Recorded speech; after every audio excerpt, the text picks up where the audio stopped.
How to Improve Mental Health in Workplace. Interview with Dr. Gretchen Moran Marsh. Have you noticed that your employees are struggling with mental health issues more and more since COVID started? You may notice they're showing up late or feeling down or not as productive as they used to be. What can you, as a team leader, do to help? Would you like to learn some practical tips to improve the mental health in your workplace? Then you're in the right place. Our guest, Dr. Moran Marsh, will share some practical tips that you could apply right away and see your employees' productivity get better, their mental health get better, and they're performing at their peak. And you are watching Happy and Healthy Mind program, episode 103. Thank you, Dr. Moran Marsh, for joining us today. Oh, I'm Um, so pleased to be here. Thank you so much for having me. you're welcome. So, Dr. Gretchen Moran Marsh is a clinical psychologist and professional speaker who specializes in assessment and treatment of anxiety and depression related disorders in children, adolescents, and adults. Dr. Marsh received her undergraduate degree from University of Michigan and her master's degree and PhD from Wayne State University in Detroit, Michigan. In addition to a private practice, she consults with corporations and provide tools to improve mental health in workplace. And I am your host, Dr. Rosina Lakhani. I help compassionate high achievers achieve more, earn more, and make the impact they're meant to make without burnout and without losing their health or career. I'm an executive coach, a corporate speaker, and an integrative psychiatrist. I believe that your mind is the software that runs the hardware of your brain and your body. Therefore, we share practical tips for your mental fitness so you can perform at your best and not suffer unnecessarily. If you need specific medical advice, please consult your healthcare professional. But if you find this content helpful, please join our mission of eradicating preventable suffering by liking, subscribing, and sharing so more people can live and perform at their best with hope, health, and happiness. So let's jump in the topic and learn from our guest. So, how do you want me to pronounce Dr. Gretchen? Sure, that's great. Yeah, that's easier. So, Dr. Gretchen, tell us, how did this topic become important in your life? Well, it's so interesting. So, I'm a practicing clinical psychologist, and as you said, I see mainly people for anxiety and depression related disorders. And several years ago, I noticed that my clients didn't have basic mental health knowledge. So, as a part of my practice, I began educating them about how to improve their mental health starting today. Now, those techniques that I taught them, then they started talking to their friends and to organizations and said, let's bring Gretchen on in to teach us all these different strategies. So then from there, I started talking to my local high schools or the local school departments, and it just kind of took off from there. Then, with the pandemic that hit and mental health, taking a real dive since the pandemic, corporations then started coming and to me and saying, you know what, we see that there's a mental health problem in our office. We need to know what to do about it. We want to help our employees when they're suffering. So it's great. Some really progressive companies have identified mental health as an area that they want to improve. And so they bring me in and I give tips and talk about the state of mental health and really what to do to improve your mental health starting today. Wonderful, wonderful. I'm sure these organizations are benefiting from your sharing your knowledge. Let's share some. Tell me if you can share a story or a case study how life was before they applied these tools, and then how life changed if they applied these tools, so our audience can see if they could relate to those stories. Sure, I'd be happy to. So, I would like to tell you all about a case study that I had in my private practice. Now, I was seeing a person who was about in their mid 20s, and they were suffering from horrific anxiety. By the time they got to me, I was their third psychologist, and they had been to two different psychiatrists. They were on anti anxiety medication. And how their anxiety was manifesting itself was in a fear of vomiting. So they chose not to eat. Now, this was especially problematic because this person was also a diabetic. You see, they had to eat to regulate their blood sugars, and nothing was seeming to work. So this person came in, I did a full psychodynamic psychiatric evaluation, and I found, yes, this person did have an anxiety disorder. But you know what they also had? They had a sleep disorder. You see, this person wasn't getting enough sleep and not enough consistent sleep, like throughout the night. So what happened here is they would try to fall asleep. Well, first of all, they would be on their phone, and the phone would be glued to their face until the last minute, until they thought that they were tired. And then they would try to fall asleep, and they would have all these racing thoughts. All these worries would come up into their head, and they couldn't turn off their mind. So what they did was is they would get up and they would try to do something and then go back to bed or turn on the TV. And they would be falling asleep and waking up like 5 and 6 times a night. So inconsistent sleep, and it wasn't adequate. So So what I if they're did, going go through ahead. all these things, probably they're not even able to perform at work. No, their work got, they were being written up at work for not producing enough. They were showing up late because what would happen? They'd finally fall asleep and then they couldn't get up. So they were also, it affected their mood. When we talk about sleep deprivation, it is one of the big things that it shows is you have a difficulty regulating your emotions when you are sleep deprived, meaning that when you're feeling angry or irritable, you can't control how you behave. So with this client, I taught them a bunch of techniques. I taught them progressive muscle relaxation, which is a sensational way to fall asleep. And I'm sure you know what it is, but what it entails It basically. was it was my first introduction to psychiatry. Well, I was in medical school and I was going through a lot of anxiety of exams and all these things. I learned progressive muscle relaxation to help me get through the medical school. So It's yes, it's a yes, wonderful it's technique, isn't wonderful it? technique. It's And wonderful technique. And I so till day I used to help myself fall asleep. I teach all my clients. I teach my kids. I So teach yeah, there isn't one person that wouldn't benefit from progressive muscle relaxation. yeah. So for those of you who don't know what it is systematically tightening different muscle groups, starting with your feet, and you hold the tension for a period of 10 to 15 seconds, and then you release.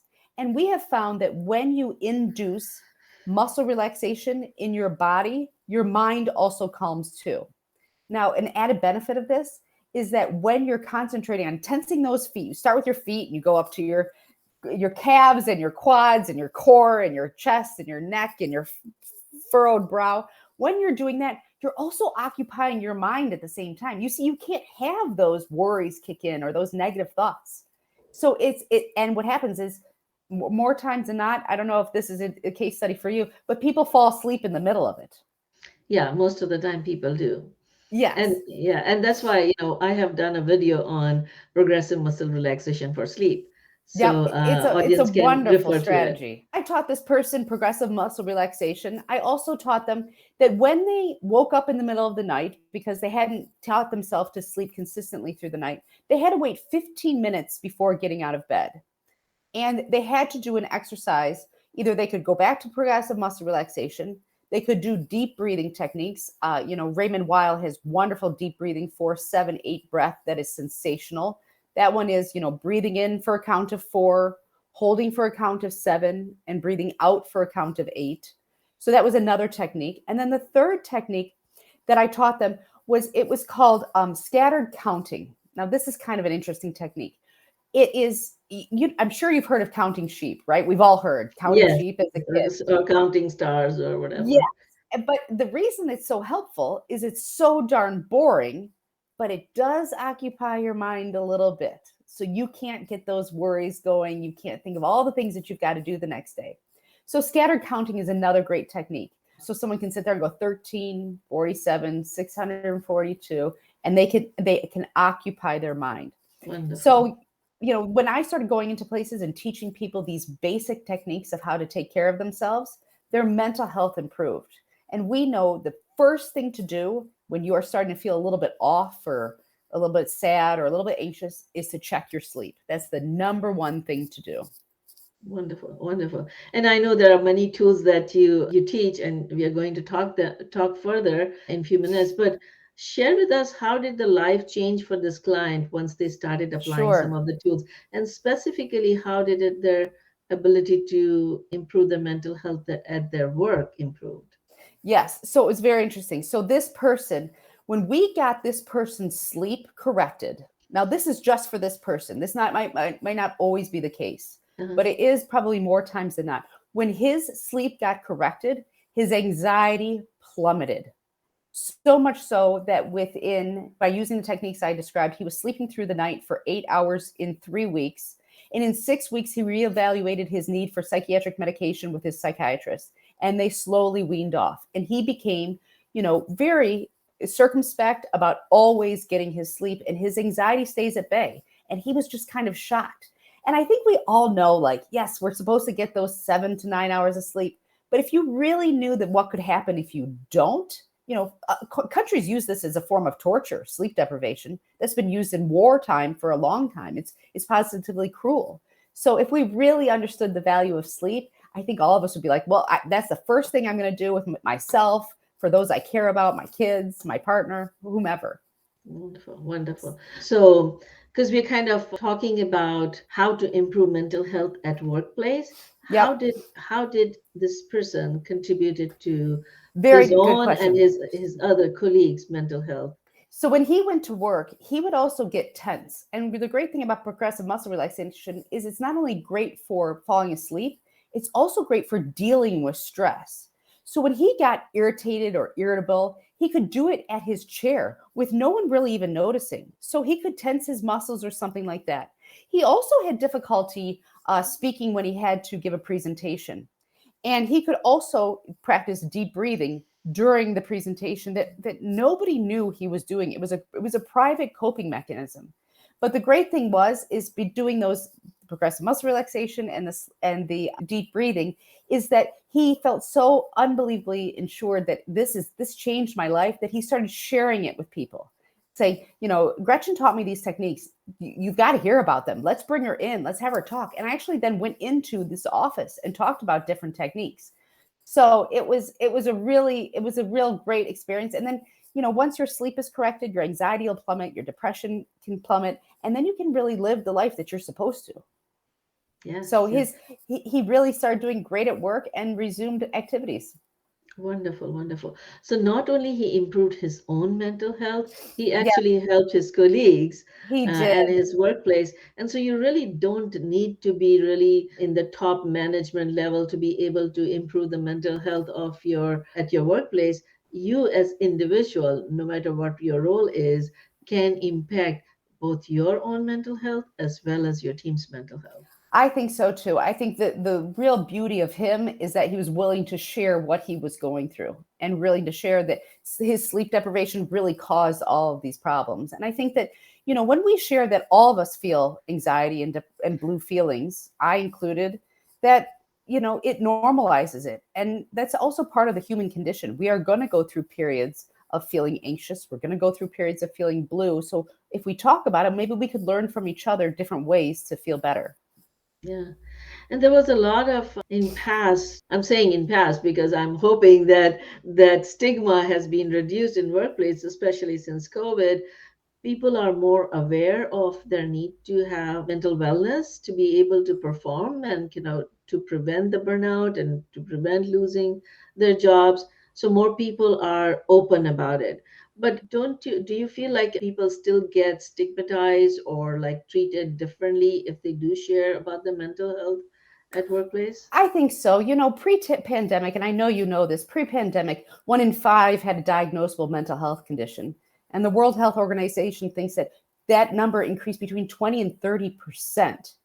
So many more people were feeling it. Now, if that number increases between 20 and 30%, we're talking about half the population that is going to work is having a diagnosable mental health problem, most often anxiety and depression. But that the thing is that so many more people started to experience it. I do think that in our culture, that there is far more acceptance from the younger populations of mental health problems. They've been taught and trained that, they can go talk to their school counselor about how they're feeling. And a lot of great topics have come up, like coping with bullying and all those sorts of things. And those people went through the school system. So I think the younger population really has less of a stigma. It's interesting. I'll walk down in my town, of my street, and I'll see a kid that I see, and that kid will come right up to me. Hey, Gretchen, how's it going? Can I meet your dog? But if I look sometimes off at the older population, I think there is a stigma. And that population was really told, don't bring your home problems to work. And now the opposite message is happening. We care about the whole person. And we realize that if you're struggling at something at home, maybe with your own mental health or somebody that you care for or your child's mental health, that's going to affect your work. And we can talk about it just like we would talk about a physical health condition. If somebody had diabetes or a heart problem, that would be acceptable to, have to, go for a walk or do the things that you need to do to take care of those conditions, or take your insulin or excuse yourself for certain things. So I think the stigma is decreasing, but I think we've got some ways to go. Yes, yes.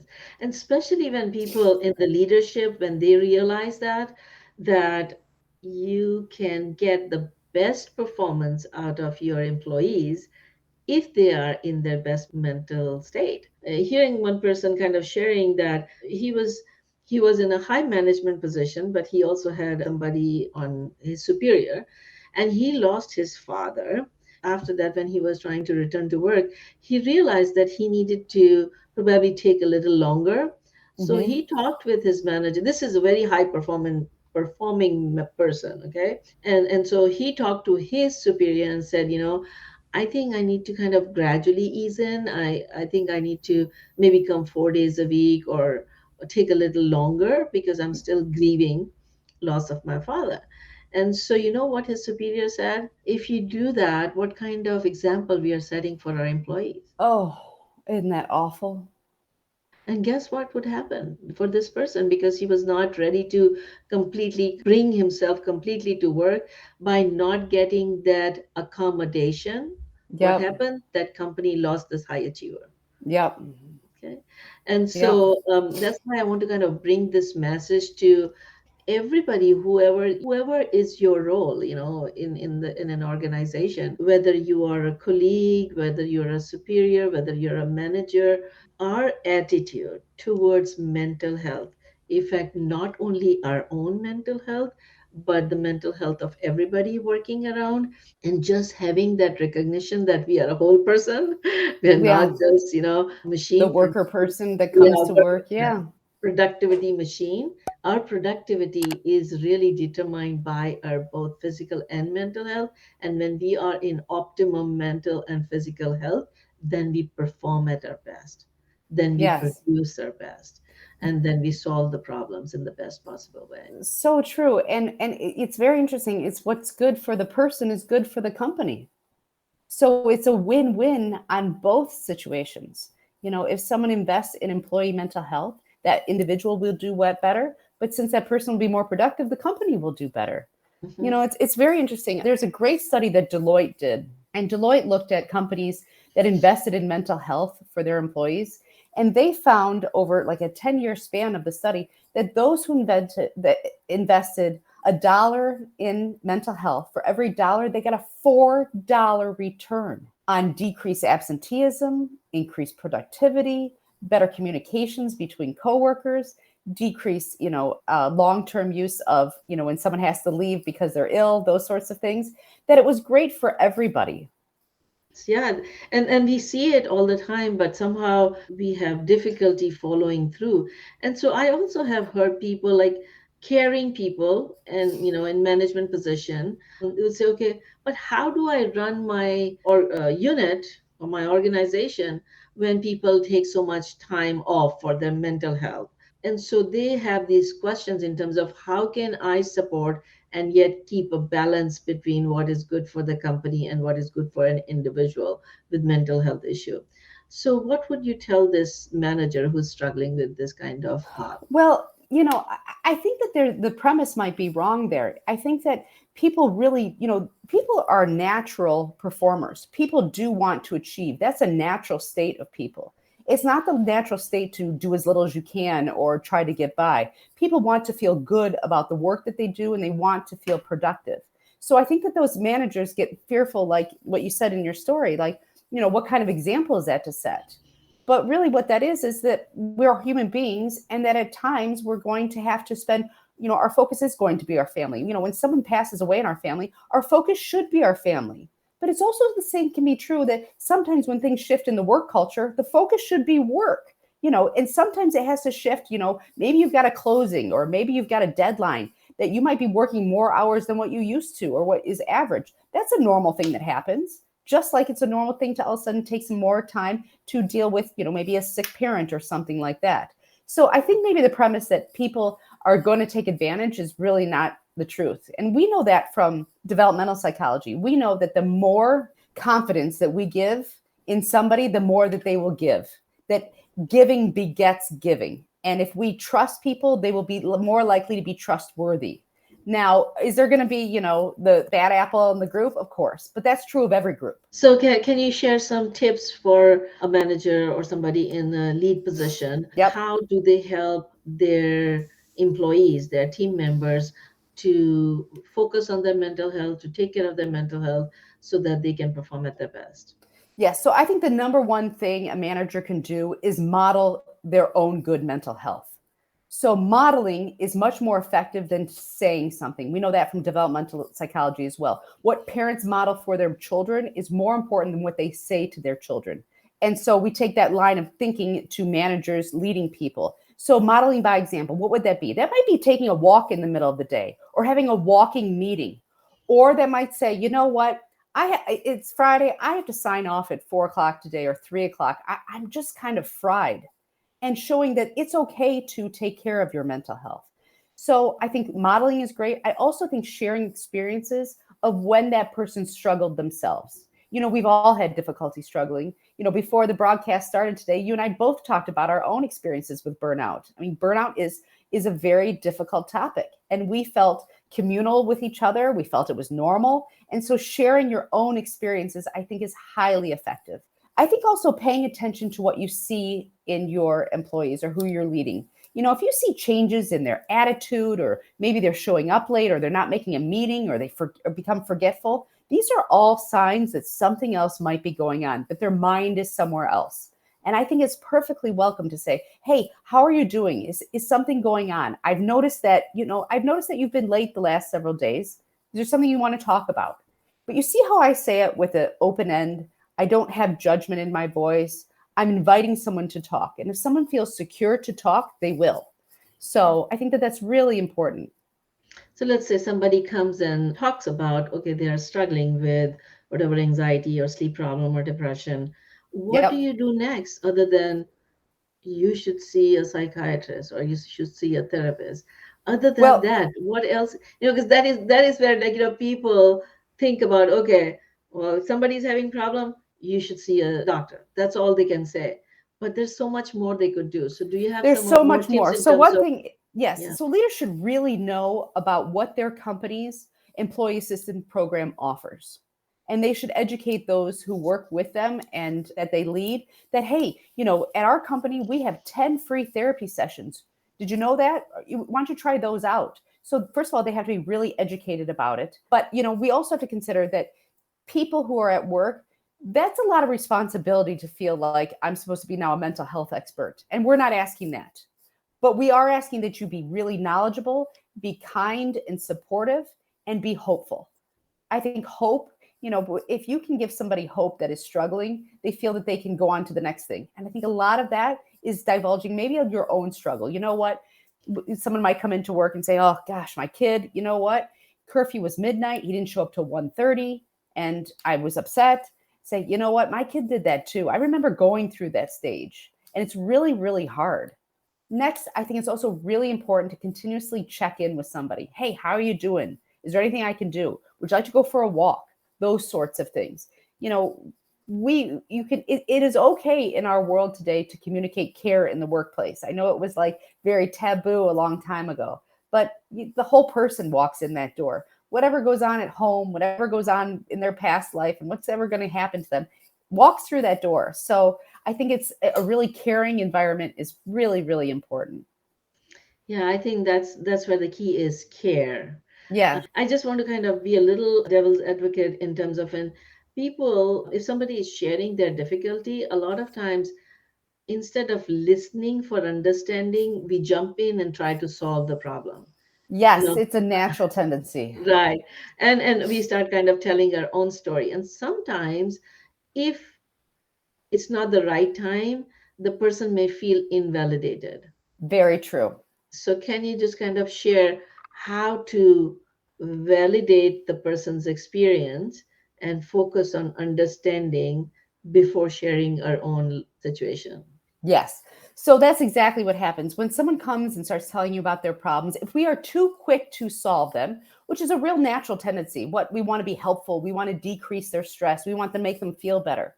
But if we jump in too soon, we say that we invalidate their feelings, and also we show that we're uncomfortable with their negative feelings, that we can't handle them. And that also might be scary for them to hear. So, one way to do it is to just sit back and listen. Tell me more. What was that like? I'm so sorry, express empathy. I'm so sorry that happened. I can understand why you would feel that way. Those are really important. And then in time, you can help problem solve. You'll know the time, but you're exactly right. When we jump in too quickly, you invalidate where somebody is, and the person doesn't feel heard. And what happens is they will escalate.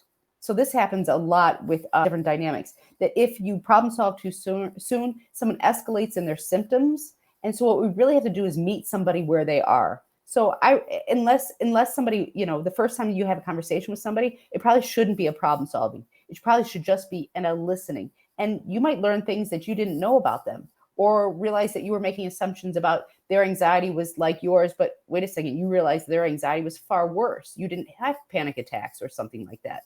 So really start to listen, ask open-ended questions, and sit back. Yeah, and I just didn't realize we were having so much fun. The time is flying. And Oh, goodness. yeah, I wanted to kind of go a little more in deep with the, mental health friendly workplace, the 4 A's of mental health friendly workplace. Maybe we can share it next time. Let's kind of leave our audience with a little curiosity. What are the 4 A's of mental health friendly workplace? And we'll talk about it next time. But until then, if people want to reach you, how can they reach you? Yes, please visit my website at drmoranmarsh.com. Through there, you can get a hold of me and see all the things that I have to offer to improve mental health of really everybody. Wonderful, wonderful. Thank you so much. And thank you for the gift that you're going to share with our audience. And so it's called Taking Care of Self, SELF. And Correct. so I am curious what is in this document and what I can apply in my life. If you guys want to get access to this gift, you can go to our website, happyandhealthymind.com. Press that button, resources, and you'll be able to download all the resources that are shared by our guests.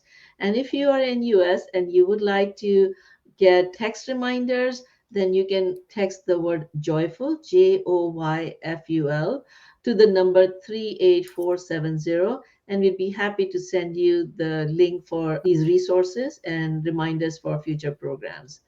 And so let me leave you with this question. Today is the first day of the rest of your life. What one small change you are going to do to take care of yourself so you can enjoy what is best in your life and perform at your best without unnecessary suffering? So pick one thing and start working on that. Until next time, Dr. Rosina. And thank you, Dr. Gretchen, for joining us. Thank you so much for having me.